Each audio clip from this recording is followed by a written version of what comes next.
selling drugs off-label to children. Part of the explanation was the words business decision. I was told drug companies write checks to both sides of the aisle. Back off.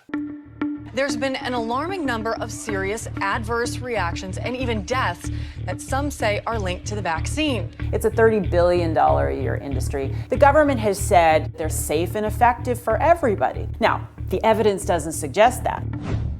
If you're mandating vaccines and you're having to sign something saying they might be injured, and you have a court set up for when they are injured, don't humiliate the parents. Don't ostracize the parents who then choose to go and get help. The policy comes from government, and where does the government get their data? From the people who make the drugs or the vaccines. That's dangerous.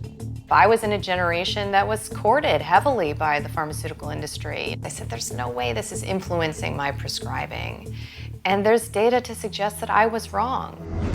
GMOs are banned in multiple countries across the world. Of course, we created genetically modified food, so are we going to ban it here? Of course not. The number one argument we heard was that labeling would confuse consumers. Without a label, there's no traceability, there's no accountability, and there's no liability. And that's the way the chemical industry likes it.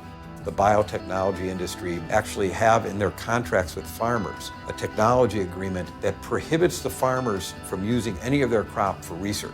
The FDA has let us down. They failed us. Their whole job is to ensure that our food supply is safe. If you compare us to any other industrial country, we are going backwards. When you consider that we have many fundamental unanswered questions, you have to wonder, what is the urgency? The only answer to that question is profit. Where there's smoke, there's fire. There's enough smoke in all of these things to be able to say, wait a minute, let's stop and reassess and re-examine.